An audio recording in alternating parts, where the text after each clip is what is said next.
Araw po sa inyong lahat, ako po si Banat Bay at ngayong araw na to pag-usapan natin yung nangyari. Ay, naku. Kahapon kasi,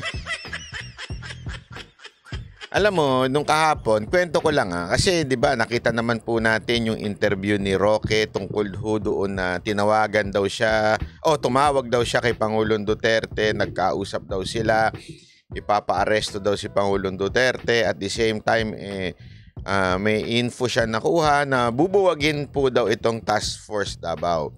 Tapos, ngayong araw na ito, dininay po yan ng ating AFP. At the same time, si Panelo dininay din po yan at sinabing fake news. Okay? So, ganun po ang system na gaganap ngayong araw na to. Anuhin natin, atin pong tignan kung ano po ba ang talagang nangyari. Kasi alam nyo, kahapon wala akong pumipick up niyan. Sunday niya pa ho yan Sunday niya pa ho yan nilabas ni Roque. Wala akong pumipick up po nan. Tapos, actually dapat nga nung Sunday night magla-live ako kasi para doon sa video na yon na sinabi ni Roque yon. Kaya lang, medyo nantok na po tayo. Kaya sabi ko, sige na nga, Monday ko na nga lang i-pick up. Nung Monday, inilabas po natin yan. Kagabi ho yun. At alam nyo, nung kaninang umaga, pag gising ko, nagulat po ako sa dami ng views. As in, 200 plus mahigit. Which is, hindi ho nangyayari ho sa atin ng video yon. At nakakagulat po. Sabi ko, patay tayo nito. Mukhang nag-trending ito. Ibig sabihin, kumalat ho ito. Ibig sabihin nun, nakarating sa akin na uukulan. For sure yun. Kasi sa dami ho na... Alam nyo, mas madali ho makakuha ng views sa Facebook instead sa YouTube. Sa YouTube po kasi, pag kumuha ka ng views dyan, na umabot na ng ganyan, trending na ho yan. Medyo matindi na ho ang ano yan. At nung... nakita ko nga ngayong buong araw, pinanunood ko, yun ang laman ng news. Yung pong Task Force Davao. Okay? Panoorin po natin yung balita na yan at ipapaliwanag po natin ang mga posibleng nangyari tungkol ho dyan sa Task Force Davao na yan. Wait lang po. Ito. Pasok. Uy. So, Hindi. Sandali. Nabalitaan daw ni dating Pangulong Rodrigo Duterte na pinapa-aresto na siya. Ayon yan kay dating presidential spokesperson Harry Roque. Pinabubuwag na rin daw ang... Ayan, sabi nito 340k na views na. So ibig sabihin mukha talaga nag-trending na po yan. Task Force Davao. Pero itinanggi ito ng AFP. Nasa frontline ng balitang yan si Brian Castillo. Nakarating na kay dating Pangulong Rodrigo Duterte ang balitang aarestuhin na siya. Mismong si Duterte ang nagbalita niyan sa kanyang dating spokesperson na si Attorney Harry Roque. Hindi ako nakatulog kasi tinawagan ako ni Tatay Digong at ang sabi niya nakakuha siya ng impormasyon na anytime daw baka siya arestuhin. Hindi malinaw kung para sa anong kaso kaya aarestuhin naman si Digong. Nagtanong-tanong daw si Roque. Hindi dinetalye ni Roque kung sino ang nagpapabuwag at kung sino ang kanyang source. Pero ang sigurado raw, laman na rin ito ng mga usapan ng mga taga-Task Force Davao. Tila senyales daw yan ang posibleng ang pag-aresto sa dating Pangulo. Alam nila na loyal sa mga Duterte itong Task Force Davao, so parang nagkaroon nga ng, yan po ugo-ugo ngayon na bubugin daw ang Task Force Davao. April 2003 nang buuin ang Task Force Davao sa ilalim ni Noy Davao City Mayor Digong. 700 sundalo ang kasapi niyan na layong protektahan ng lungsod laban sa terorismo. Bukod dyan, ayon kay Roque, nagpunta raw sa Davao si AFP Chief Romeo Brownell Jr. nitong Sabado. Hindi raw malinaw para ito saan. Alam nila na loyal sa mga Duterte itong Task Force Davao, so parang nagkaroon nga ng, yan po ugo-ugo ngayon na bubugin daw ang Task Force Davao. Agad namang pinasinungalingan ng Armed Forces of the Philippines ang mga alegasyon ni Roque. There's no such issuance of any directive for the disbanding of the Task Force Davao. Pati ang AFP Eastern Mindanao Command itinangging bubuwagin ng Task Force Davao. Sa kabila niyan, kinumpirma ng AFP na nagpunta ngang Davao si Browner nitong weekend. Pero wala raw itong kinalaman sa sinasabing pagbuwag ng Task Force Davao. At lalong wala itong kinalaman sa tensyon ni Pangulong Bongbong Marcos at dating Pangulong Duterte. Ang totoong dahilan ay ang pagtugon sa matinding baha sa rehiyon. The Chief of Staff went to Davao last weekend, but his sole purpose was So ayan confirm po yung sinasabi ni Roque na nagpunta talaga si AFP chief doon. for three things. No, look into the HADR, how the AFP will assist sa sakuna po na nangyayari sa Davao. Pangalawa po is yung operations po that is being conducted in Davao. And third is to look upon the welfare of the troops. Dagdag pa ng AFP, nananatili silang independent sa gitna ng bangayan sa politika. Nasa bayan daw ang kanilang katapatan. Will remain loyal to the Constitution and of course to the chain of command. Kung may kinalaman naman sa drug war investigation ng International Criminal Court o ICC ang sinasabi ni Roque na posibleng pag-aresto kay Duterte, ayon kay Justice Secretary Boying Remulla, hindi sila kailanman kinontak ng ICC. Wala raw alam ang DOJ sa sinasabi ni Roque. Nagbabalita mula sa frontline. Brian. Eto na nga. So ito, pag-usapan natin. So, alam mo, eto lang ako ganito lang ho ang aking opinion patungkol po dito. Napakasimple lang ho. Sa tingin ko, meron talagang ugong. Malamang, ito po ay naudlot dahil medyo nag-trending po. Naunahan ho sila. Kasi lagi niyong tatanda, naalala ko tuloy yung pinayo sa akin ng isa kong kaibigan na abogado. Sabi niya tungkol doon sa threat na sinasabi ko, di ba ho? Sabi niya, alam mo, unahan mo na. Unahan mo nang sabihin kaysa sa unahan ka. At least pag naunahan mo, may idea na yung tao kung sino. Ngayon, pag may nangyari sa'yo, alam na kagad nila kung sino yung pupuntiryahin ng tao. At dahil doon, medyo matatakot na sila. So ano ang punto ko doon? Naalala ko yan kasi malamang, posible hindi ko ho ito kino-confirm posible ho, hindi ko ho ito kino-confirm pero posible lang na inunahan ni Pangulong Duterte. Ano ibig sabihin po nun? Meron na siyang naririnig sa mga kakilala na, tandaan ninyo, presidente ho yan dati. Pag ikaw presidente, ikaw ang naglalagay ng mga tao dyan sa panahon mo. Tandaan nyo may mga utang na loob yung iba dyan. Hindi, sabihin man nilang para kami sa bayan, para kami sa konstitusyon, para kami sa chain of command. Alam mo, ang Pilipinas, wag na ho tayo maglokohan, di ba? Kung sino yung naglagay sa'yo, utang na loob sa atin, napaka-importante. Ako nga po yung impormasyon ng mga nakukuha ko, dahil dun sa mga taong natulungan ko, kapirasong tulong lang po yun. Paano pa kaya yung mga natulungan ni Pangulong Duterte sa mga sundalo, mga na-appoint niya nung time na yon, di ba ho? Sigurado kung meron po siyang alam. Ngayon, siguro dahil doon, binibigyan siya ng impormasyon. At para hindi matuluyan, inilabas niya na kaagad. Di ba ho? So, nilabas niya, siguro over the time, kaya sabi pa nga ng isa, umabot na ng 300 plus thousand. Abay, meaning ho, medyo nag-trending ho at nakarating siguro sa... Kasi nung Sunday, buong Sunday yan remember, Sunday yung spokes hour na yan. Hindi yan pinapansin Until nag-trending ho yan sa video natin. Hindi ko sinasabing ako may dahilan Hindi yun ang punto ko dito.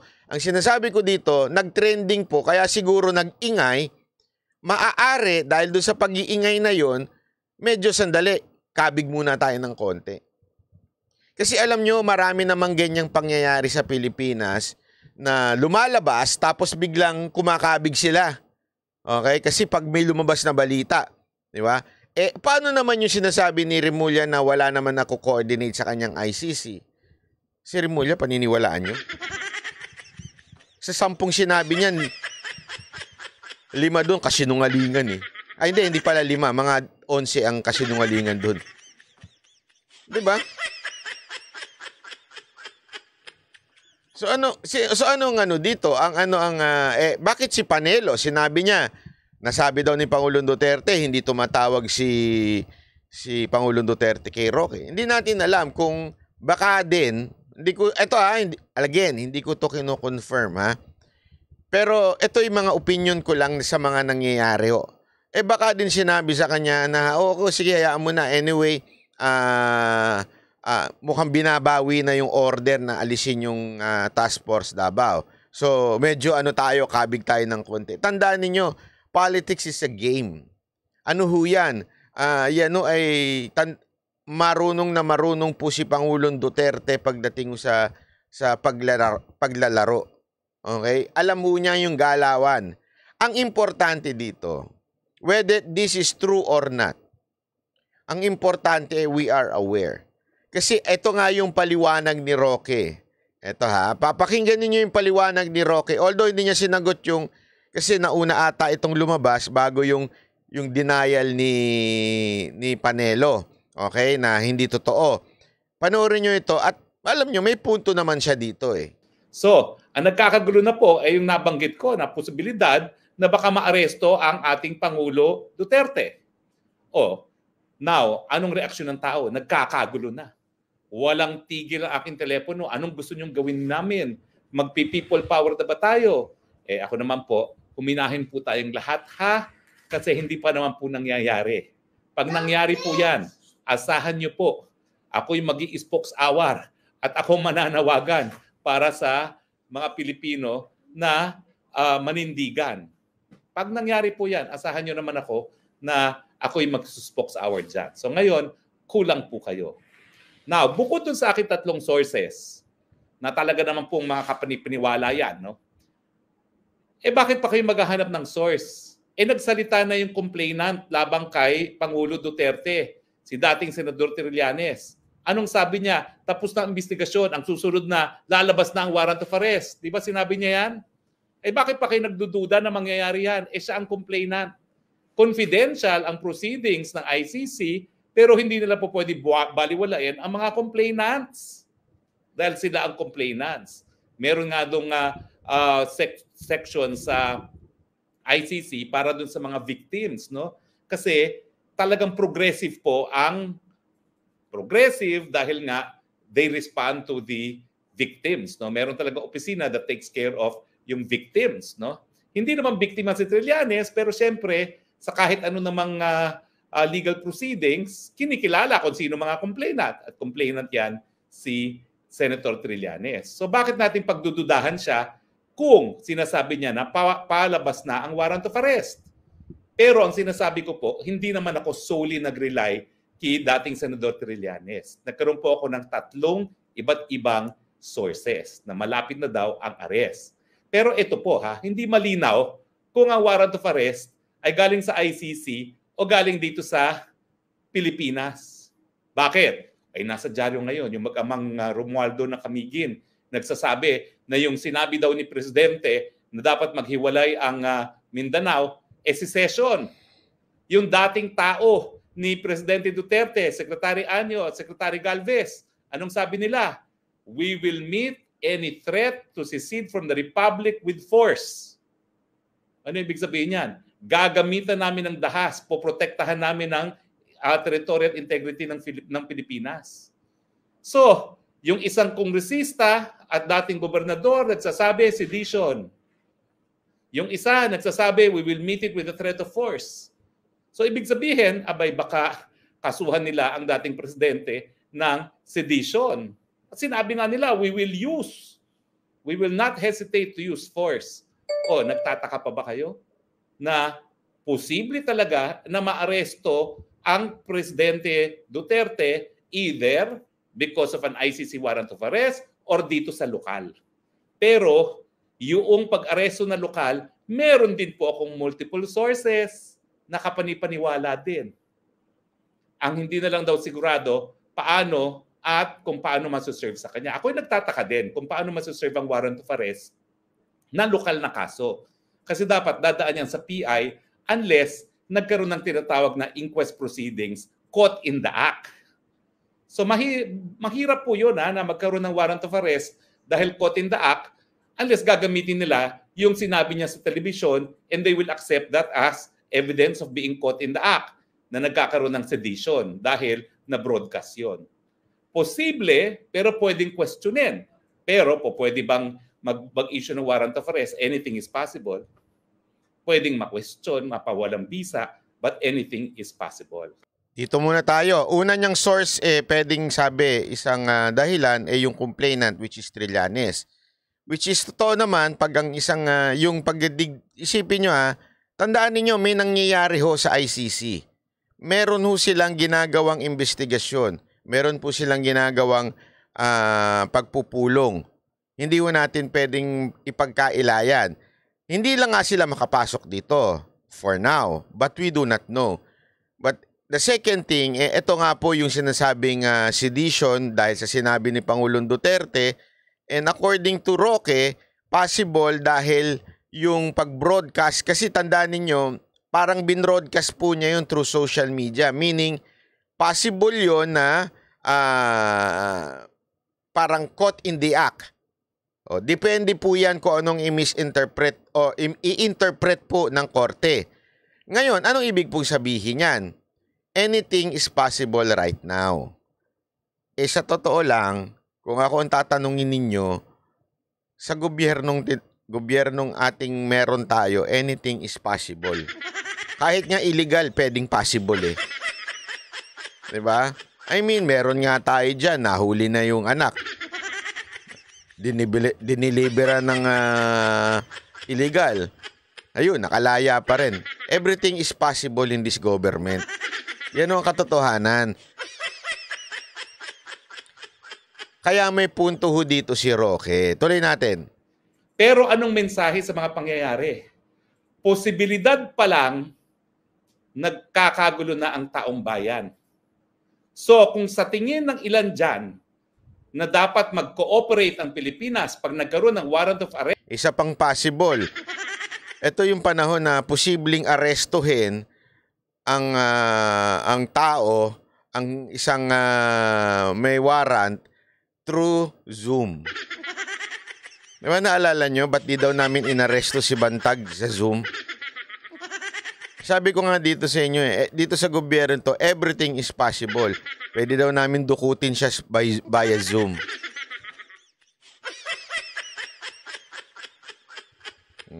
Tuloy. Ito.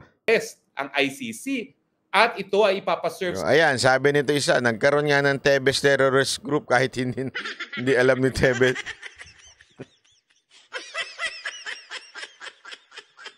Hindi, alam mo, totoo yan yung mga ganyang alam mo, pwede naman nilang sabihin na merong paglabag si Tebes.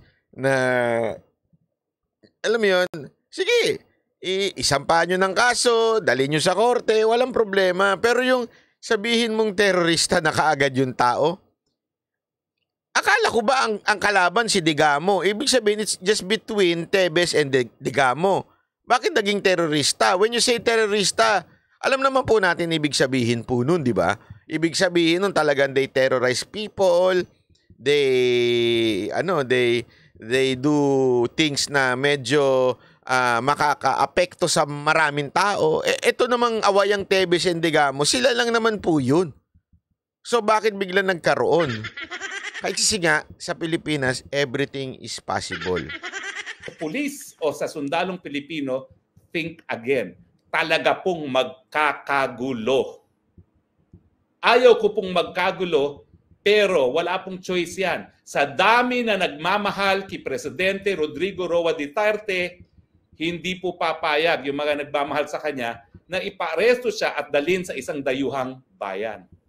Paulit-ulit na sinasabi rin ni Presidente Duterte, at narinig na niyo yan, mamamatay muna siya bago siya magpapahusga sa mga dayuhan. Hindi ba kayo naniniwala dyan? Ako naniniwala ako doon. Dahil tunay na talagang binigyan ng importansya ni Presidente Duterte ang soberenya ng Pilipinas. Na tayo independenteng bansa na. At hindi po pwede na mga krimen na nangyari sa Pilipinas lilitisin ng mga dayuhan. So, sa mga nagsasabi, ay fake news, well, unang-una, sa mga panahon po ngayon, wala nang fake news. Anything is possible. Diba? Fake news na gumagamit daw ng pulburon. Fake news na hanggang ngayon naka-fentanyl. Anything is possible now. Dahil history is unfolding. Desoy Vlog, salamat po. Malalaman po natin sa lalong mabilis na panahon ang katotohanan. Kasi yan ngayon ang hingi ng taong bayan. Ano ang katotohanan? Doon sa warrant of arrest, tignan natin kung ano mangyayari. Yan. Alam mo, ito na lang ang pinaka-importanting tayo bilang mga sumusuporta kay Pangulong Duterte. Simple lang naman po yan. Magbantay ho tayo. Yun lang. Bantayan ho natin kasi alam nyo, marami ho dyan talagang they're trying to to test the water. Kung sandali, may aalma ba pagka ilalabas yung warrant? May aalma ba pag tatanggalin itong ganito? Mukhang nakita nilang may umaalma. Kaya pwede nilang bawiin. Di ba ho? Hindi ho natin masasabing fake news kagad. Kasi posible Posible ho talaga. Ang importante, tama yung sinabi nitong si Bisdak Girl, be vigilant. Bantayan ho natin. Alam mo, kaya hindi ko ma-rule out na ito po ay fake news kaagad. Kasi ho, dali, isipin ko, sasabihin ko Baka mamaya madali tayo dito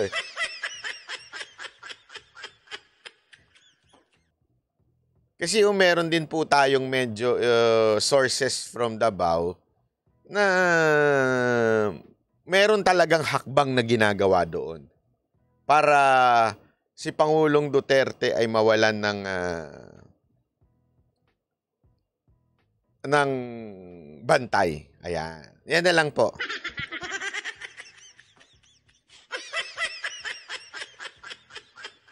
Meron po kasi tayong alam na ganon. Okay? And this is a very reliable thing din. I-deny pa man din nila ng i-deny kasi they will always deny it. Yun yung dininay nila Yung letter B issue Diba? Yung listahan yan, dininay nila They will always deny it. Yun lang ang akin. Okay? So, mabuti nang magbantay tayo kasi uululin nila tayo Yun lang asimple yun. Papaikutin nila tayo, sasabihin ganito, tapos biglang babawi para maging tayo, huminahon tayo. Kaya nga dapat, lang tayo, bantay lang, ika nga. Bantay lang tayo. Bantayan natin yung mga nangyayari. Tingnan natin kasi kung hindi tayo, kasi tuloy-tuloy Paano mo masabing tuloy-tuloy? Pansinin ninyo, may nagtanong nga sa akin ang pangalan niya Randy. Randy Bunaga. Sabi na, wala bang gagawin yung anak niya?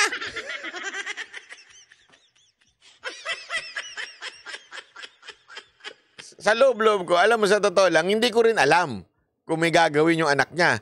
Pero ngayon ko lang napagtanto habang nagla-live tayo, di ba pati nga yung anak niya kinasuhan?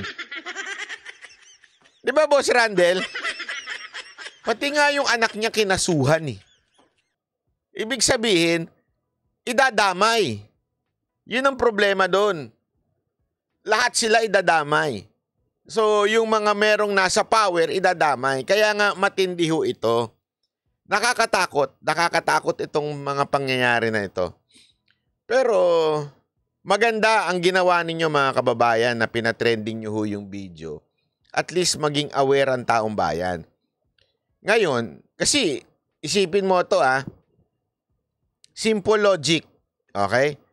Nag-trending yung videos. Okay? Nag-trending yung balita na aalisin yung Task Force Davao. Imagine niyo na lang, what if tinuloy nilang alisin yun? Diba? Alam na natin kagad na ang kasunod nun, aarestuhin na. Kasi yun ang pinalalabas dun sa video na yun. Tama, mali. So, mukhang nung nakita siguro nila, naku po, mukhang mahirap to Mukhang pumapalag kagad ang tao Kasi organic po Organic ho yung pagdami ng pagtrend ho Organic, napaka-organic po. So nakikita na nila na medyo mahirap itong ganito. So hanap tayo ng ibang paraan. Parang panahon na ng martial law. Oo. Actually, matindi pa sa martial law. Ang hirap lang kasi ngayon, pigilan ng nasa social media. kailangan nilang i-stop ang Facebook na hindi naman nila magagawa. Stop nila ang TikTok. Naku po, magwawala ho yung mga TikToker. Wala na ho silang kanta. Again, hindi ko sinasabing totoo, ha? Baka mamaya, bansagan ako dyan ng iba ng nagpapakalat. Tandaan ninyo, ni-report lamang po natin yung kay Roque. Hindi ko sinasabing totoo. Ang punto ko lang dyan, posible ba, nung nag-trend, biglang inudlot nila. Sabi nila, mukhang malabo to. Sa tingin ko, yun. Di ba? Yun lang po ang aking pananaw tungkol dito.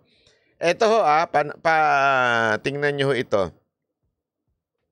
Bakit ho ba napaka-importante na mawala sa posisyon si Pangulong Duterte? Ano ibig sabihin ko ng posisyon? Ibig sabihin, makulong, madiscredit, hindi ho sa pagkapangulo, siya Pangulo eh. Pero merong galaw para ho mawala ng kapangyarihan si Pangulong Duterte. Alam niyo kung bakit? Lahat ito because of election. Lahat ito, maniwala ho kayo sa akin. Napraning ho si Tambaloslos nung hindi ho talaga siya makaporma. Kasi tandaan ninyo, kung maaalala nyo noon, sinabi ko meron tayong nasagap na balita na talagang hindi nila bibitawan ang palasyo. They will just pass it on sa pinsan, then sa ate, then sa anak. Ganun ang siste na mangyayari. Paano mangyayari yun? Para mangyari yun, ang pinaka dapat mawala ay ang mga Duterte. Dahil mabigat talaga ang Duterteng kalaban.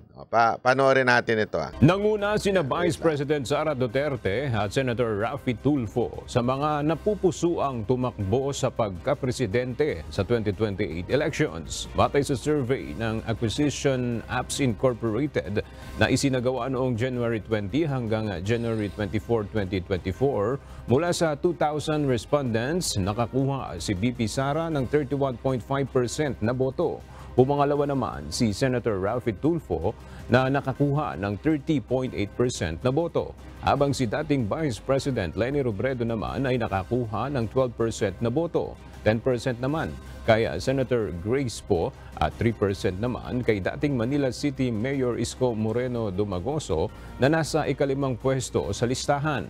Pasok rin sa mga napupusuan sa presidential post sina Senator Amy Marcos, Manny Pacquiao, Senator Risa Ontiveros, Chavit Singson at House Speaker Martin Romualdez. Yan o yung latest presidential survey. Malayong-malayo. Malayong-malayo ho si Romualdez at saka ho si Senator Amy. Pero tandaan ninyo, eto balik tayo sa kasaysayan. Noon din, ganyan din. Noon, malayo si Marcos eh. Kung matatandaan ninyo, ang nagtatap noon iba.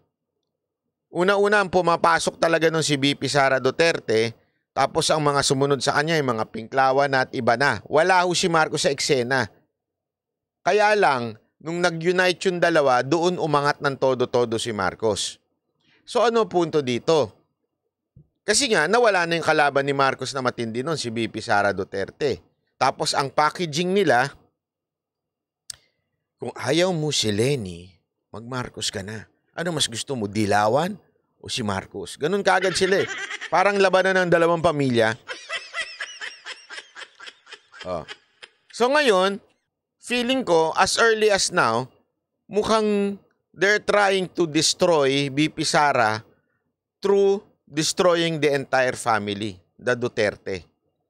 I don't know if they think magagawa nila yan sa pamamagitan ng pagpapakulong kay Pangulong Duterte at sisiraan at kung ano-ano pang palalabasin nila. Pero mukhang mukha lang sa akin lang hong pananaw, mukhang they're committing a mistake. Kasi sa tingin nila pag nakulong, hihina at hihina si Pangulong Duterte. Nako po, pag pinakulong nyo yan, makikita ninyo ang galit ng taong bayan. Ngayon, medyo nagtitimpi pa yung iba eh. Medyo nagtitimpi pa, pero pag pinakulong nyo yan, hindi natin alam. Baka this time magalit na rin yung anak. Kasi this time, yung anak medyo hindi pa eh. I mean, si VP Sara Duterte ha. Pero malay nyo, pag nakulong na yung anak, magsalita na rin finally.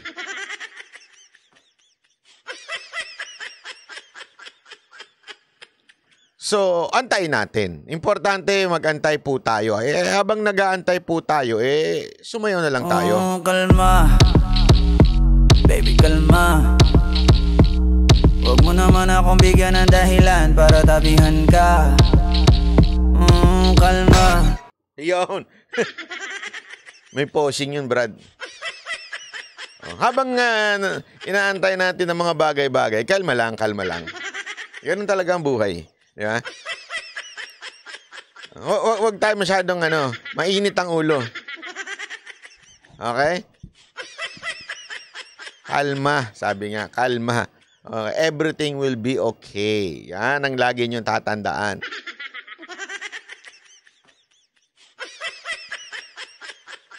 Anyway, next topic tayo ha. Ito.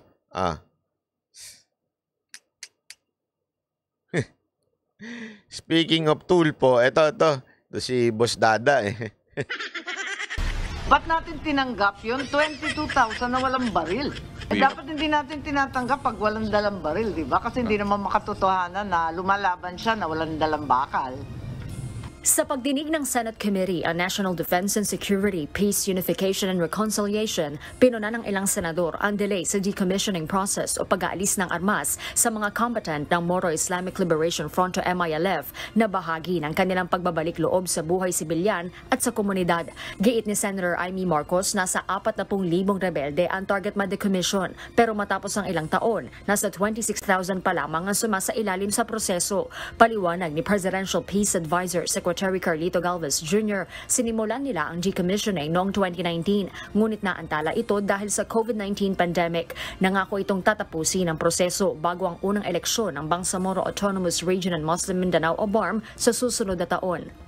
We expect that the fourth phase to be carried out this year and completed within 2025.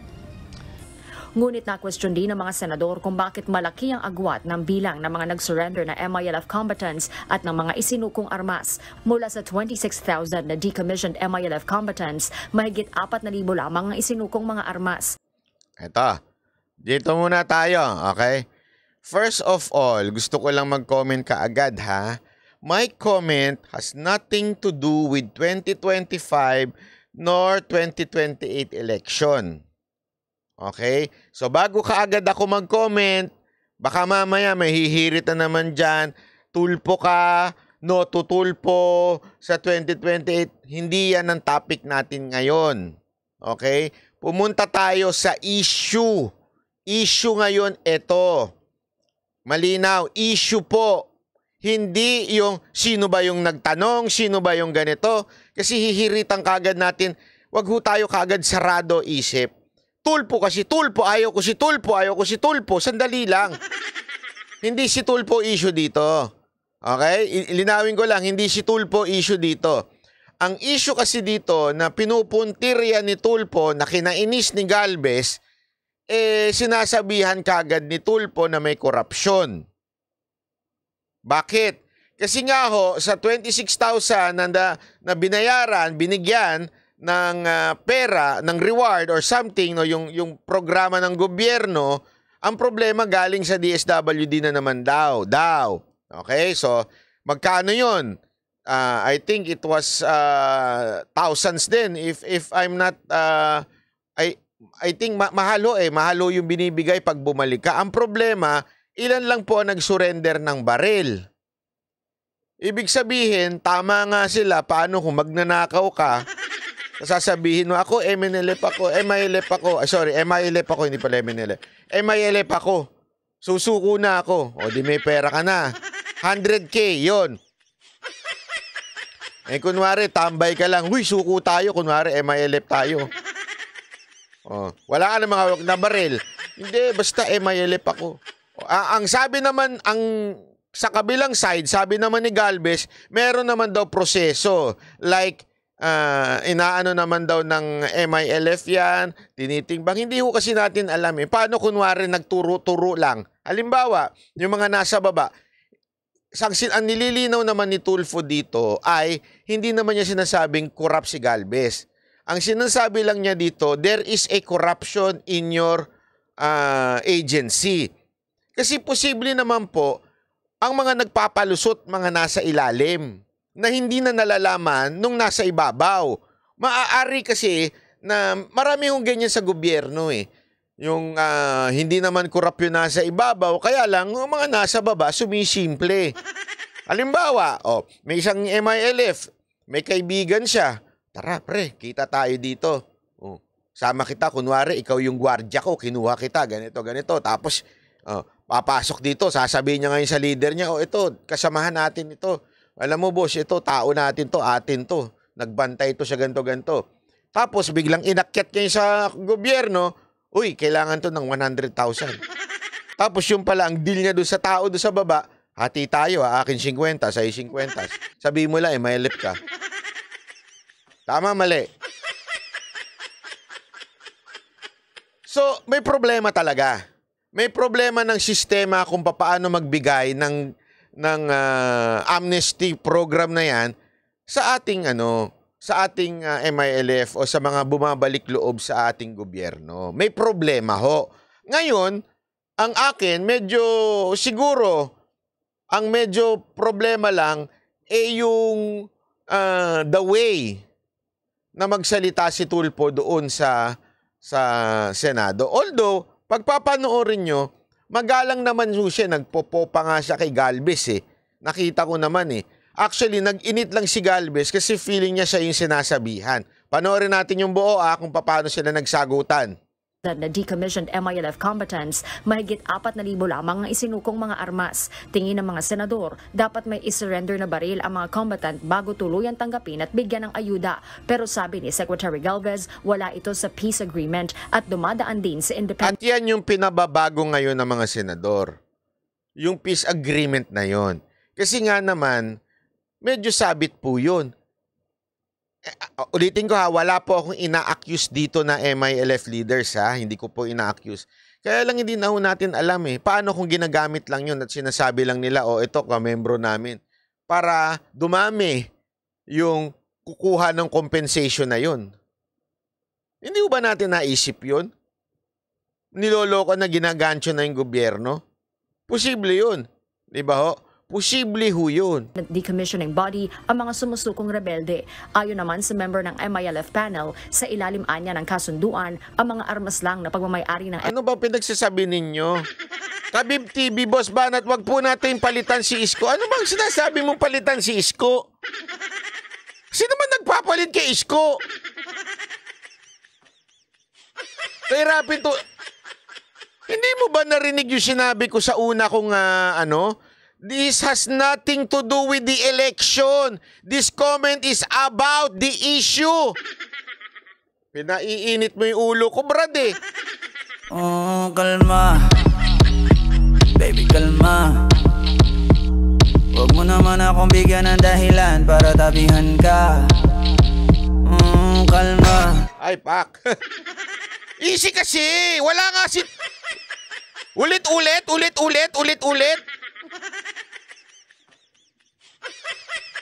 Wala akong kinaugnayan ng eleksyon dito. Hindi ko sinasabing iboto nyo si Tulfo. Sino ba nagsabi sa inyo iboto nyo si Tulfo? Tanggalin natin si Isko. Walang ganon. Ang issue dito, yung problema, kasi malaking problema to, mantakin mo 200 plus yun, times 100,000. Ang laki nun Tapos walang sinukong baril. Alam mo dahilan ng MILF? Yung mga baril daw na gamit nila may mga PTC. Lisensyado. Kaya hindi nila isinuko. So medyo malabo Medyo meron ng problema pagdating sa kasunduan natin. 'Di ba ho? Kasi mauubos ang pera ng taong bayan. Alam nyo ba na ang laki ng ginastos ng taong bayan para dyan? Tapos wala namang isinukong baril. Ilan lang ang sinuko sa kanila? Pambira. Mayalef ang kailangang isurrender at ilan sa mga ginagamit ng mga combatant, personal na armas o di naman kaya ipinahiram ng mga sympathizer. It is not really 1:1. Many of the weapons that the combatants used are not the organization's property. And therefore, there is another program to ensure that these privately owned weapons can also be submitted or given to the authorities. Hinala ni Senator Raffy Tulfo baka pinagkakakitaan umano ang pagbibigay ng 100,000 pesos na cash assistance sa kada combatant, bagay na mariing pinabulaanan ni Secretary Galvez. I could say that, proudly say that there is no corruption in this decommissioning. We are just following the agreement. Sir, do not tell us that we are corrupt. I'm not saying you are corrupt. What I'm saying here is meron pong mga tao diyan sa loob ng inyong organization. Take offense, Senator, that you are already telling us that there is a corruption. I believe that is not a correct accusation to us. Well, sir, I'm sorry. I'll stand by what I said. Meron pong corruption dito. Masaktan ka na, masaktan ka, I don't care. Sir, I beg to disagree na pinagkakitaan po sa rin decommissioning because I myself really implementing this. I would like to really to... Then show me proof. Kasi pag nakapakita ka sa akin ng proof, then babawiin ko. I will show proof, sir. Sa susunod na hearing. I will show that we are not corrupt. Ba't ka nagagalit, Secretary? Because you are accusing us that our organization is corrupt. Yes, because napakalaking discrepancy. Pinasusumitin na. Alam mo, ito lang ha. Kasi tayo mga Pilipino, medyo hindi tayo sanay sa ganito. Okay, yung mga senador natin. Kaya marami ang tumaas ang kilay at nung naging ganito si Tulfo. Pero eto, just to be panoorin ninyo, ngayon i-google ninyo, panoorin ninyo yung Senate hearing sa US na humarap si Mark Zuckerberg, yung TikTok at saka iba't ibang social media platform. Tingnan ninyo, panoorin ninyo kung paano ang talaktakan ng mga senador nila at saka yung sila Mark Zuckerberg. Panoorin nyo, i-google nyo po yan. Recent lang po yan. Pinag-sorry pa mismo nung senador si Mark Zuckerberg doon sa mga tao. Ang sistika lang kasi dito, ang sinasabi ko, tayo kasi masyado tayong madamdamin na mga Pilipino. Pagka kinokorek tayo, medyo dapat matuto na tayong mag-argue, magdebate na tapatan, prangkahan, pero marunong tayong after nun, facts lang ang pag-usapan natin. Mag-away tayo on facts, pero after nun, personal, hindi na tayo mag-aaway. Okay, dapat ganun tayo. Yan, tama yung sinabi nito, balat sibuyas. Tayo kasi mga Pilipino, medyo balat sibuyas tayo.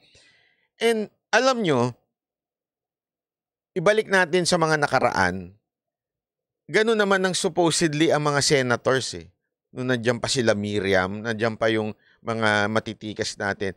Kaya lang unti-unti kasing gumaganon yung mga senators. Kaya ngayon maraming nagugulat sa mga style ni Tulfo. Although, minsan, ito sasabihin ko din, minsan, hindi ko rin gusto yung style niya na hindi pinagsasalita yung kanyang resource person. Actually, hindi nga lang ako ang pumuna dun eh. Kahit yung kapatid niya si Ben Tulfo, pinuna siya. Pagsalitain nyo naman kung inimbitahan ninyo. Totoo lang ha, ganun. Ganun ang minsan nagiging problema ni Raffy Tulfo. Which is totoo, ganun ang problema niya. Pero pag natutunan niya yon, wag din niyang alisin yung pagiging assertive niya sa mga guest. Kasi minsan yung mga guest ang galing magpalusot eh. Sa totoo lang ho ang galing mo magpalusot. Katulad niyan, si Tulfo lang naman yung ganyan. Pero sa ibang, pag pinanood niyo yung hearing, ang daming ganyan. Pati ho sila, Bato, pati si Amy, diniretso niya, bakit ganito itong listahan nyo? Yung listahan nyo, ang dami nyong binigyan, Ilan lang ang sinukong barel? Nakakatakot po yun. 100,000 ang isa dun. At yung pera na yun galing sa DSWD. Di ba ho? So, again, uulitin ko sa mga paulit-ulit na tongak dyan. This has nothing to do with 2025 election or 2028 election. Wala akong pake sa mga Tulfo, hindi ko sila ikakampanya. Tayo po ay nakadepende sa issue. Issue, hindi tao. Issue, hindi tao. Wag ho tayong gumaya sa mga ibang vlogger na nakatingin sa tao, hindi sa issue. Issue ang pag-usapan natin dito. Okay? Issue. Kung ano yung topic, yun ang pag-usapan natin. Kung ano yung... Ang ganda ni ate. Nakita ko lang bigla. Kung ano yung issue, yun ang ating pag-usapan. Okay? So, easy lang. Oh, kalma. Baby, kalma. Huwag mo naman akong bigyan ng dahilan para tabihan ka. Kalma. Wak! Kalma lang. Huwag kayo masyadong mainit. Wala pang masyado nyo namang pinupulita ka lahat ng bagay. Easy lang, ha? Okay? O, ito pa. Gusto ko lang komentohan itong, ito. Doon pa, issue tayo ng People's Initiative. Bumuelta ang liderato ng Kamara sa pasaring ng Senado kaugnay sa sinasabing deadline ng pagpasa ng Economic Charter Change sa Marso. Giit nila si Senate President Mig Zubiri ang nangako niyan. Nasa frontline ng balitang yan si Marian Enriquez. Mismong si Senador Sonny Angara na chairman ng Senate Subcommittee on Amendments and Revision of Codes ang nagsabing sa Oktubre na raw posibleng matapos ang deliberasyon sa resolution of both houses number 6 o yung pag-amyenda sa economic provisions ng 1987 Constitution. Kung may papasa raw, maaaring isabay ang plebisito nito sa 2025 elections. Happy birthday sa asawa mo si Bernadette Ariola. Pero kahapon, nagpasaring ang liderato ng Senado sa Kamara na huwag silang utusan at bigyan ng deadline sa pagpasa ng Economic Charter Change sa Marso. Hindi po natin gawaan dito sa Senado na kung ako, utusan ko kayo na ipasa ang RBH 6 in 2 weeks, baka akong tatanggalin ninyo. Tayo ba'y utusan dito, Mr. President? Tayo ba ay basta susunod na lamang kahit kanino? Mismong presidente ng Pilipinas, hindi ko narinig na sinabihan ang ating Senate President. Ikinagulat yan ng liderato. Si parang tambay. Tama naman siya sabi niya. Kaya napansin ko lang para siyang tambay pag magsalita. Para nagbago yung image niya. May binago sa image niya, no? Ang galing ng political nito, strategist nito, para nagbago image, Pero wag masyado, Senator Villanueva, wag masyado. Saktong kalma lang. Kalma lang yung pag-ano. Kasi pag sinobra mo, baka maging sintu-sintu ka niyan. Ng Kamara ngayong araw, giit nila, hindi sila ang nagbigay ng deadline bago ang Holy Week at hindi rin nila minamadali ang RBH 6. Galing daw mismo ito sa bibig ni Zubiri noong January 15, araw na inihain niya ang RBH 6. Binasa pa ni Senior Deputy Speaker Dong Gonzales ang pahayag noon ni Zubiri. I don't see any problem finishing in this quarter. Before the Holy Week break, I don't see any problem. So yun ang sinasabi lang ni Senate President. Hindi po namin sila inuutusan. Nagbabase lang po kami dun sa mga sinasabi. Hirap na kayo depensa yung amo nyo, no? Lahat na lang talaga Kasi, eto, tuloy natin. Bagay na sinabi naman nga ni Zubiri noong January 15 sa isang press con sa Senado. I don't see any problem finishing it this quarter. Before the Holy Week break. I don't see any problem. Pero may sinabi rin siyang I'm saying that maybe we can finish all the debates or all the committee hearings in the next 2 months. But I don't want to preempt what the chairman, Senator Angara, would want to give us a target date. Nagigets nyo? Ang sinabi kasi nung Kamara, kayo naman nagsabi na before the break matatapos yan. Pero hindi niya kasi pinakinggan yung bandang dulo ni Zubiri na sinasabi niya, depende kasi yan sa mangyayaring hearing. Ano yung hearing? Hearing patungkol dito sa mga PI. At the same time, hearing tungkol ho sa amendments na kailangan i-amend. Ibig sabihin, wag nyo kami sinasabihan kung kailan namin matatapos. Meron kaming prosesong ginagawa dito, pinag-uusapan namin. Kasi tandaan ninyo, mamaya papaliwanag yan ni Guanzon. Makikita nyo, tama yung sinabi ni Guanzon. Ang problema kasi dito sa Kamara, gusto nilang paspasin. Kasi nga utos Utos ng Panginoon nila. Kaya tuloy, kailangan nilang paspasin. Dito sa Senado, medyo ang mga senators, even if they are, sabihin na natin, majority sa kanila, sumusuporta naman sa administrasyon, ano pa rin sila kahit paano medyo, ang pag-iisip nila medyo independent pa rin sa bawat isa sa kanila. So kailangan talaga nilang pagdebatihan yung mga changes na kailangan baguhin. So wag niyong i-pressure. Itong Kamaran to, mga iyaking hindi maintindihan Naman ngayon ni Bataan Representative. Isa pa to, iyakin din to Hindi lang iyakin, ano pa? Geraldine Roman, bakit biglang sa Oktubre na matatapos ang Chacha debates? Bakit ba pakialam mo? Respetuhin mo yung Senado. Bakit kayo pakailamero? Pinaiinit niya yung ulo ko It's like literally killing this bill. Nagbitaw kayo ng salita before Holy Week. Now, gusto nyo October? Ano ngayon? Pakialam nyo? Bakit? Kayo rin naman, marami naman ay sinabing hindi nyo tinupad ano nyo yan? Dapat may paggalang kayo sa Senado rin. Diba? Pare, sabi nyo equal branch kayo. Di galangin nyo. Anong pakialam nyo? Ba't kayo nagmamadali? Ba't hindi naman tayo magtapatan? Are you determined or are you not? Anong pakialam nyo kung hindi? Bakit nyo kami pepuwersa? Ay, di pala ako senador. Sandali lang. Nakikisali ko Feeling ko senador din ako Hindi pala. Wait lang.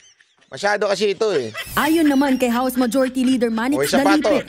Isa pa sip-sip din to Ang problema raw kasi kapag umabot ng Oktubre, magiging busy na raw sa paghahain ng Certificates of Candidacy ang mga tatakbo sa 2025 midterm elections. So, ibig sabihin pala, puro kayo mga pampolitika lang. Magiging busy na kayo, di na kayo magtatrabaho, ganun ba? Wala pala kayo Baka kanyo, natatakot kayo mapalitan ng mga kongresista. Nako. Sagot naman ngayon ni Zubiri sa paniningil ng Kamara, ipinauubayan na niya kay Senator Angara ang deadline sa pagtalakay sa economic chacha. Hindi naman nagustuhan ng ilang senador ang inadopt na resolusyon ng Kamara na naghahayag. Talaga may picture si Tambaloslos doon? Bida-bida talaga nako, grabe bida-bida. Ano yan? Dapat lagyan nyo ng bulaklak dyan. Kandila. Para lahat ng pumapasok na congressman dyan, inaalayan yung Panginoon nila. Hoy! Hindi ba kayo nahihiya mga congressman? Ang turing ng speaker niya sa sarili niya, Panginoon?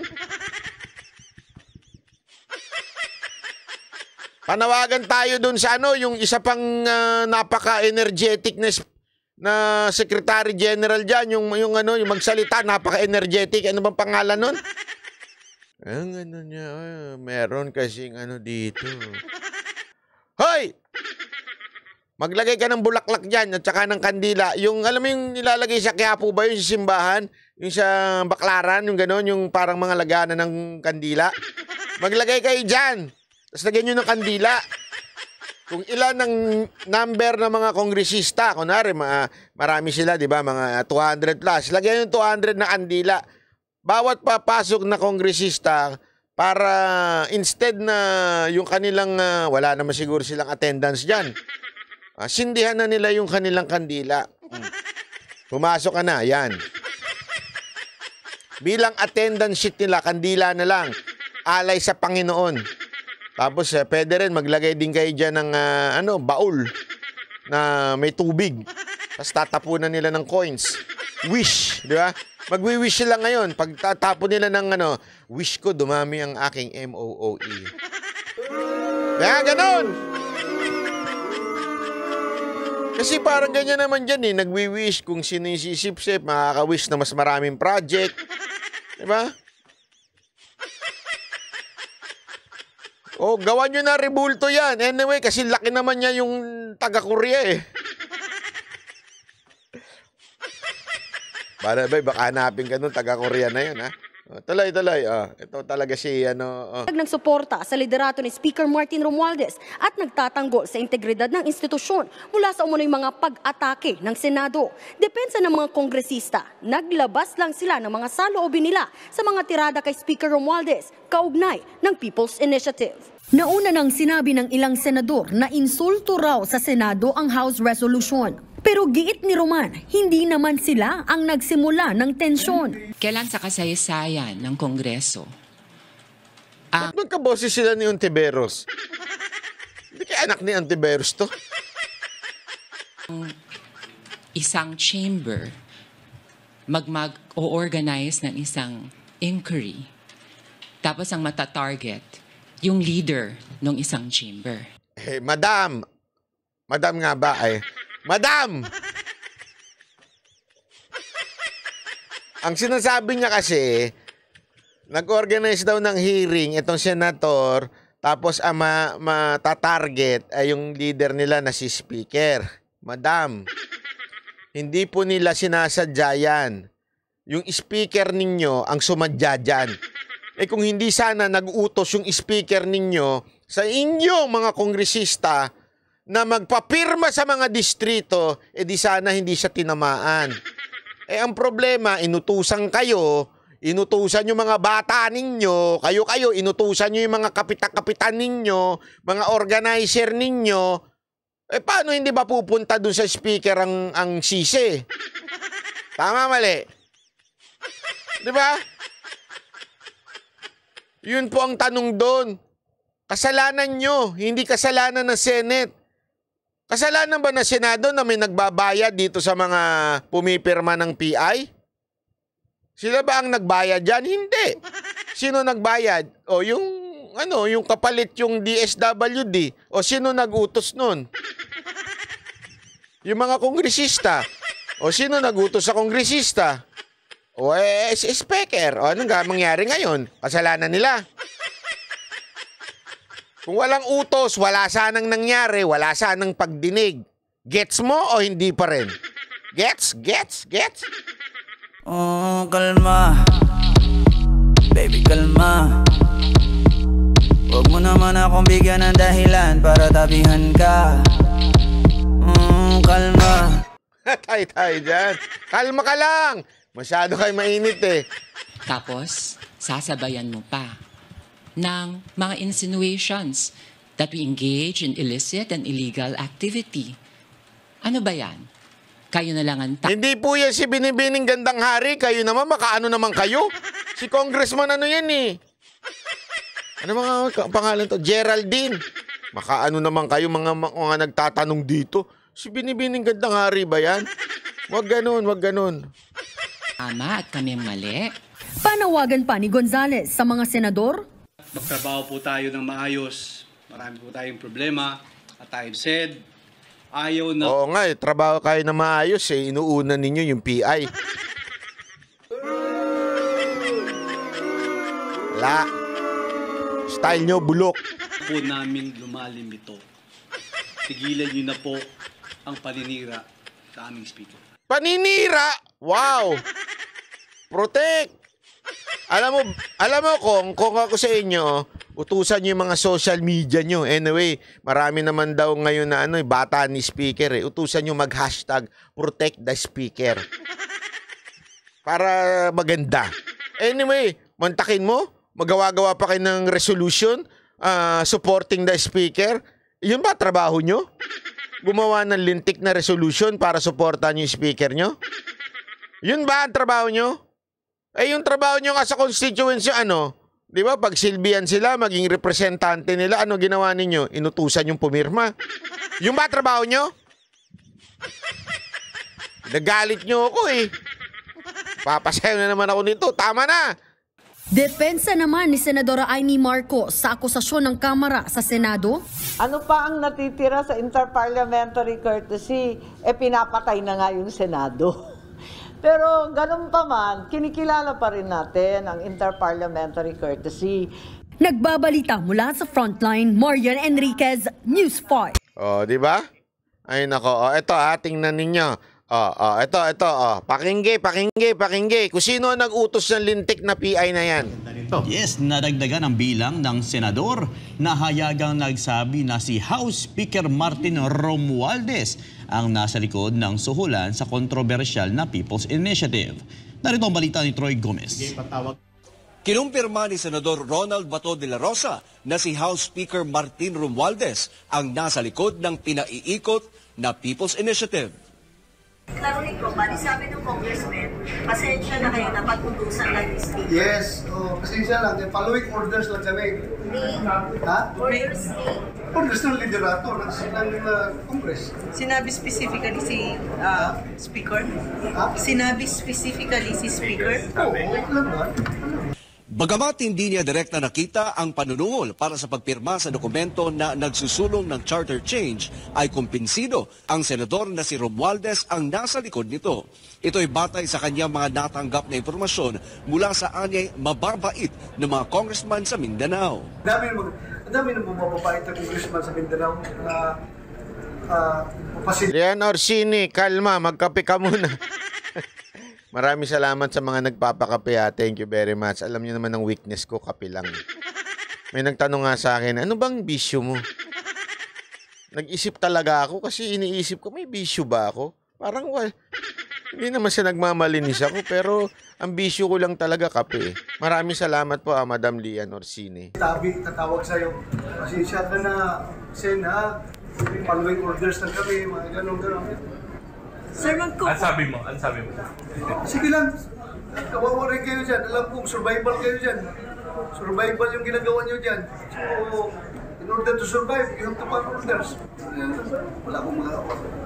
Ayan, alam mo, totoo yan. Ito yan yung sinasabi ni Senator Bato, di ba, na survival itong mga congressman natin. May mga kaibigan nilang mga congressmen. Kaya nga sabi ko sa inyo, hindi nyo maluloko ang taong bayan. Bakit to? Kahit pa paano, etong mga congressmen na to, during the election, humihingi rin yan ng tulong sa mga senators.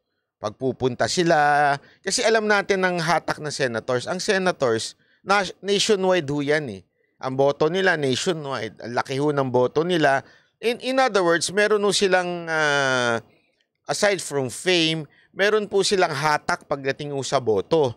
Okay, so importante sa kanila yung tinataas ang kamay. Importante yan. Ting pumupunta yung mga senator, tinataas yung kamay ni ganito, di ba? Ito nga ang siste dyan. So itong mga senador na ito, may mga kaibigang congressmen yan. So sabi nga kay Bato, pasensya na kayo, alam mo yun, nagpapasintabi sila na nautusan lang kami, pag hindi naman kami sumunod, alam mo na kasunod nun. Matetebes ka, di ba? Totoo yan. Alam nyo, alam ko na yan eh, noon pa. Kasi alam kong takbuhan dyan. Remember, tayo po ay dati nung panahon ng Speaker Rosie Cayetano, madalas po tayong pumunta dyan. At alam natin ang dynamics ng House. At isa ho sa mga may pagkasiga-siga ho dyan sa House, si Tebes talaga ho. Although sumusuporta naman siya, pag gusto niya yung leader. Pero pag hindi niya gusto yung leader, naku po, delicate yung leader. Diba? Kaya nga itong si Romualdez, malamang sa malamang, alam niya yung karakas ni Tebes, kaya o sinipa si Tebes dyan. Diba ho? Pagkatapos nung, isipin nyo pagkatapos nung kasong, ang dami nga dyan mga senador na nakasuhan, nandyan pa rin, mga kongresista na may mga kaso na nandyan pa rin. Bakit si Tebes, na hindi pa nga guilty, tinanggal ka agad? Kasi nga, they took that opportunity na, may problema dito, binabanatan ni Remulla, tanggalin na natin kasi alam natin hindi makakasundo ito. Ganon ang siste dyan sa Congress. Kaya marami sa kanila, tingnan ninyo ha, marami sa kanila ngayon takot na. Kasi alam nila that the speaker can do it. Gets nyo? Yung ginawa kay Tebes is a sign.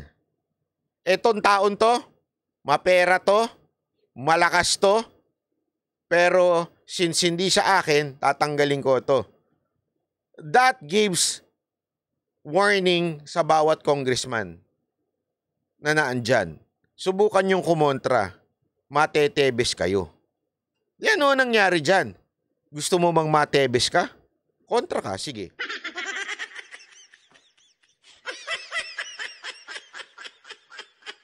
Huwag niyong kakalimutan. Let's follow yung bintang nila na mapera si Tebes, loko-loko si Tebes. Sige, let's follow that. Oh. And yet, pinakita nila na natanggal nila. Kasi nga, to give warning sa mga tututol. Eh, yung ibang mga kongresista dyan, na umaasa na mabasbasan ng, alam mo na, ng MOOE. Kasi mag-e-election na naman, kailangan nila. Diba? So, ibig lamang pong sabihin nun, eh talagang gusto ho nilang mamando etong Congress. At ayan na nga sinasabi, si Tambo Luslus ang talagang pasimuno niyang PI. Pumipiyok na yung iba. Siyempre, hindi na nga lang nila pinangalanan ni Senator Bato kung sino yun. Diba?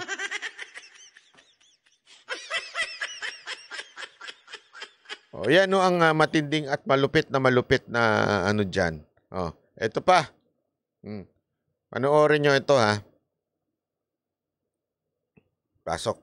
Maganda itong paliwanag ni Guanzon. Charter change na magbabayad pala ng tigba 100 kaya 2K.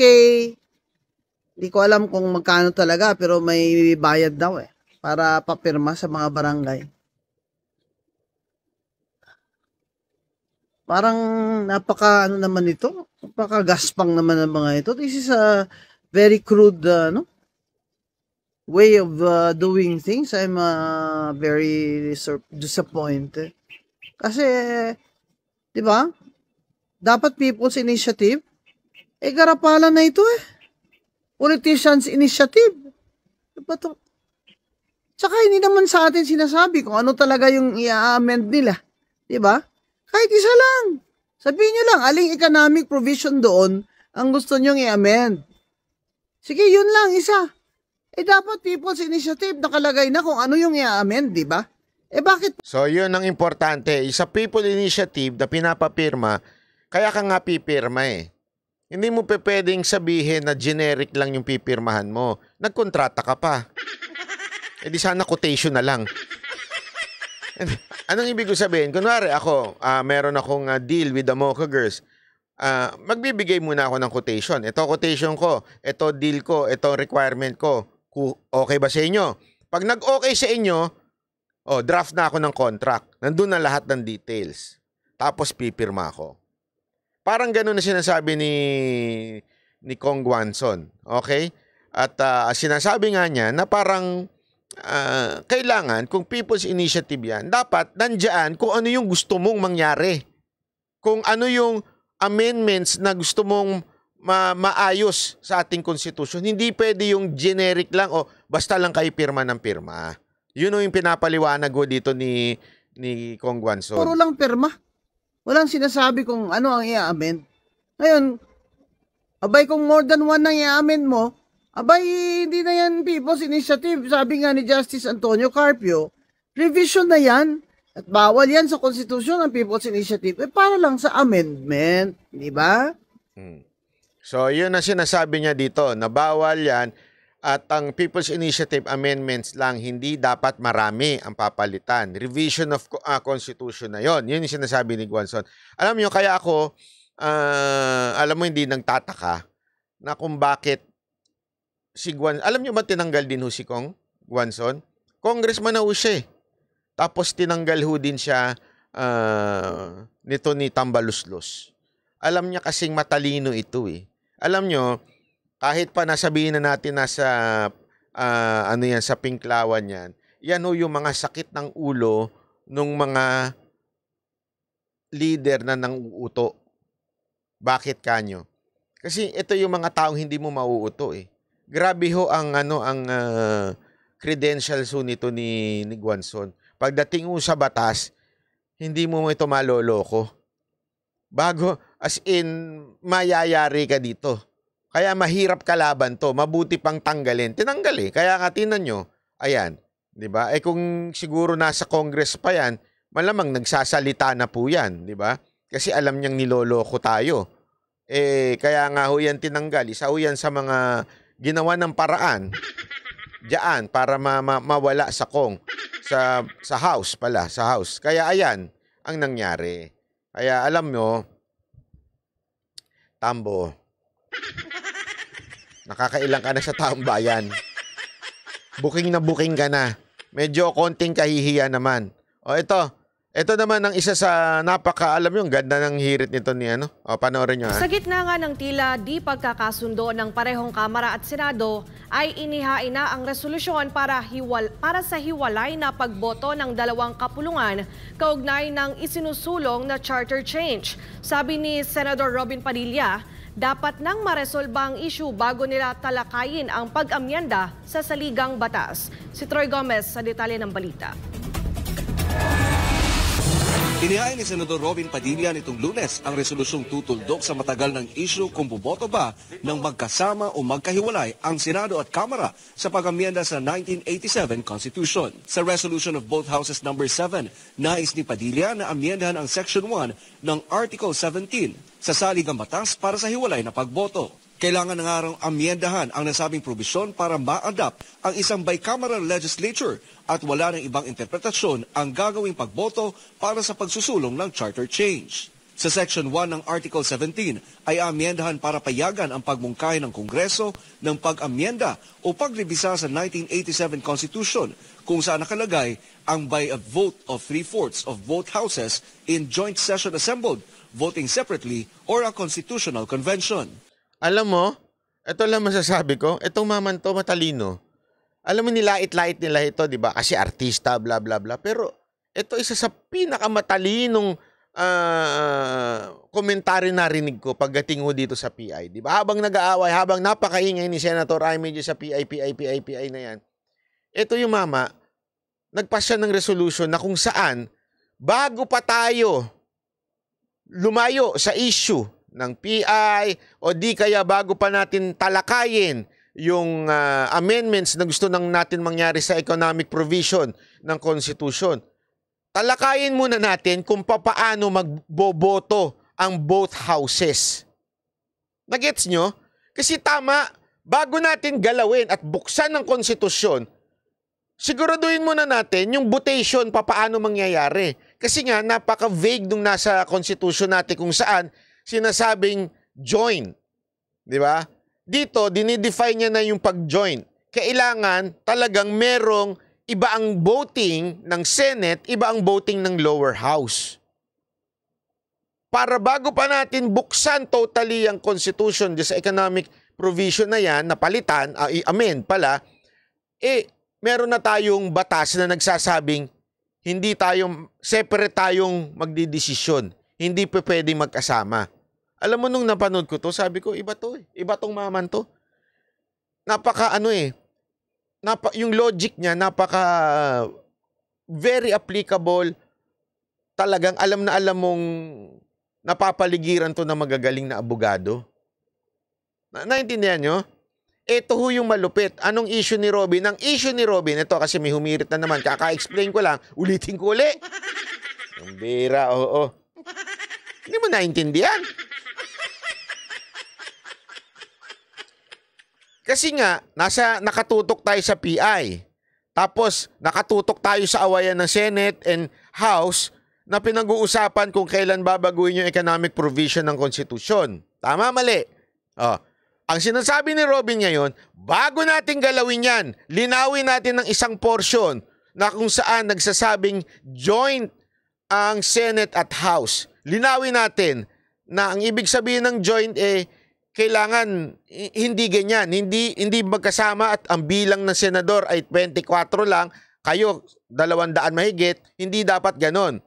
When you say joint, separate ang votation, pero doon na i-combine kung ano man yung parang bycam ang dating.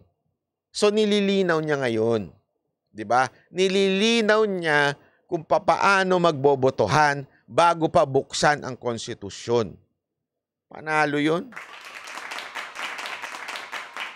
Kaya yung mga nanlalait dito talaga pahiya eh. Hindi, totoo. Kaya yung mga nanlalait dito na hindi artista lang yan, sa totoo lang, sa dami-dami siya pang nakapag-isip niyan kagad eh. Di ba ho? Iginit ni Padilla na ang isyu ng pagboto ng hiwalay o magkasama ay dapat na maresolba bago talakayin ng Kongreso ang ibang aspeto ng pag-amyenda ng saligang batas. Nitong araw ng Lunes ay pinag-uusapan sa Senado ang Resolution of Both Houses No. 6 o RBH No. 6 na tatalakay sa mga iminungkahing pagbabago sa ekonomiya, kabilang dito ang serbisyong pampubliko, edukasyon at advertising. Samantala, iginit muli ni Padilla ang pangangailangan para amyendahan ang economic provisions ng saligang batas para mawala ang hadlang sa progreso. Anya maring hindi na angkop sa globalization ang 1987 Constitution. Ayan naman yung talagang agree din ako pagdating sa pagbabago ng konstitusyon natin. Ang economic provision, napaka-importante nung yung 60-40 na sinasabi nila na dapat to ay maalis na hayaan na natin. Tandaan niyo, when you say foreign ownership ng business, not lands. When you say business, kasi ang problema ngayon, yung mga, bakit sasabihin mo, ba't ang dami ng mga, mga international brands na nakakapasok dito sa Pilipinas? Ano ba yan? Bakit may foreign ownership pa? Oo, gumagamit sila ng partner. Pumapartner sila sa mga negosyante sa Pilipinas. Remember, kaya nga tumataas ng tumataas. Alam nyo ba na ang mahal-mahal ng bumili ng sasakyan sa Pilipinas compare sa ibang bansa? Aside dahil sa mataas ang tax natin, aside from that, kasi yung mga international company, kailangan nilang meron silang kapartner na Filipino para makapagtayo sila ng kumpanya dito. Tanungin kita, pag pumartner ba sila sa Pilipino, mamahal o tataas ang presyo? Sino ang magsasuffer? Tayo mga Pilipino. Di ba ho? Dahil itataas ho nila yan. Iaangat ho nila yung presyo. Pag inangat ho nila yung presyo, dahil nga syempre, kailangan nilang meron silang parang binabayaran na kumpanya na pinapartner nila, ipapataw nila ngayon yan sa atin, sa mga consumer. Kaya tuloy, na-discourage yung mga foreign company na pumasok sa Pilipinas. Why? Because there are other countries na pwede ang 100% foreign ownership. Isa na ho dyan Singapore. Kaya nga po ang Singapore, di ba, kinikwento nga sa atin ng kaibigan natin, na yung mga malalaki na mga kumpanya dyan, kahit yung pinagmamalaki nilang Marina Bay, hindi naman nung pag may area ng Singaporean na lokal pag may area ng taga-ibang bansa. And yet, sino ba nakikinabang? Tayo, yung mga Singaporean din. Di ba ho? So sa atin, pag nagtayo ba mga kumpanya, syempre kikita yung may-ari. Pero sino ba ang makikinabang at sino magparokyano nun? Iba tayong mga Pilipino din. Sa katunayan, baka makaakit pa tayo na mga foreigner to visit us kasi gaganda na yung mga dapat gumanda dito sa Pilipinas. Di ba? Maraming salamat, Manuel Malari. Belated happy birthday to my lovely wife, si Ronnie Fernandez Malari, ha? Kaya nga, alam nyo, simulan natin dito. Simulan muna natin doon sa pinaglalaban ni Robin na separate voting. Kailangan separate. Or else, pag hindi mo sineperate voting yan, nako po. Si Tamba, imamanipulate na naman niya yung mga pagbabago na yan. Bakit? Ngayon pa nga lang, kontrolado niya na yung mga mambabatas Ha? Yung mga mga propeta niya. Panginoon daw siya, tas propeta niya yung mga nasa baba. Kontrolado niya eh.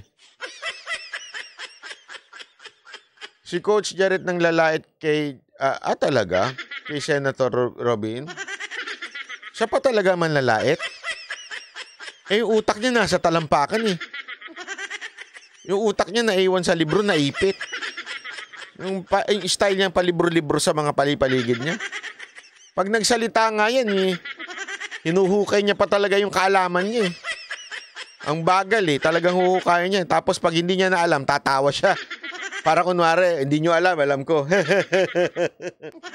Ganyan yan, style niyang bulok. Hindi, totoo style niyang bulok.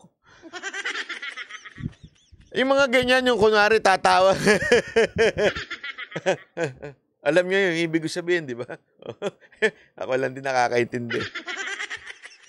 Ay, naku. Yung mga taong galing-galingan. Kaya hindi na umangat siyang bata na yan eh. Maniwala kayo sa akin. Kakainin ng talano yan.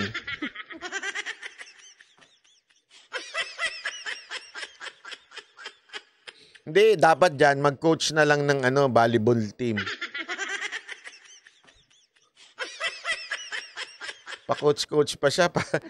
Ang coach may energy. Motivator dapat ang coach eh. Ayun naman, huwag kayo kasi banggit ng kung sino-sinong vlogger. Naaalala ko tuloy yung mga utak nila eh. Nako, nag-iinit ulo ko. Wag tama. Wag na kayo nagbabanggit ng ibang mga vlogger. Napapalait tuloy ako eh.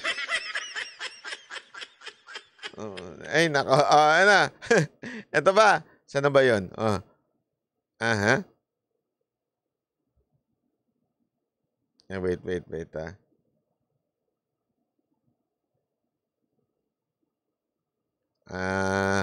ayun. Maraming salamat. Thank you very much sa inyong lahat. Ako po si Banat Bay. Magkita-kita ulit tayo bukas.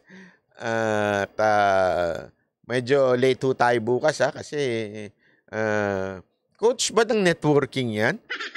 Scammer din ba yan? Hindi naman Hindi. Bakit ba dumadami mga vlogger ngayon scammer Nangingi ba yan? Parang hindi ko naman nakita. In fairness.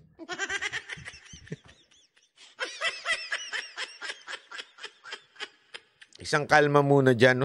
Kayo na wag naman masyado. Pinapainit niyo yung ulo ko. Kalma. Baby, kalma. Huwag mo naman akong bigyan ng dahilan para tabihan ka. Kalma. Masyado kayo nawiwili sa kalma. Easy. Nako, grabe kayo. Ay, maraming salamat. Kita-kits ulit tayo bukas Iwanan ko po muna kayo nito. Kayo naman nga kayo dyan. Umayos-ayos nga kayo. Mag-repent nga kayo. Joke lang po I love you all. God bless everyone. Kita-kits tayo bukas. Bye-bye. Look at Luke chapter 11. What is the promise? Everyone who asks receives. He who seeks finds. Him who knocks, it'll be open. Wow, what a universal promise. Therefore, I will claim it. Read the next verse. What is the qualification of God answering your prayer? It's the heart of a father. What do I mean? Now, suppose one of you, fathers, is asked by his son, father and child relationship, for a fish. He will not give him a snake. Will he? In other words, God is saying, if you ask for a fish, I will surely give you a fish, not a snake. Vice versa. If you ask for a snake, I'm not going to give it to you. It's bad for you. So this verse tells us, God will only answer your prayer in His mind if it's good for you. If He asks for an egg, He will not give him a scorpion, will He? See, ladies, many of you are single, and you like God to give you the desire of your heart, which is Mr. Charming. Guys, for you, it's Madame Charming. Okay, Lord, I want to marry this girl. You are very sincere. In your mind, that is the best person. Except God sees better. God is saying, that boy is a snake. Why will I answer your prayer? You want to marry a snake? Gentlemen, you want to marry a scorpion? That's the problem. So God will not answer your prayer when your request is a scorpion or a snake. It's not good for you. God will say, no, I have something better.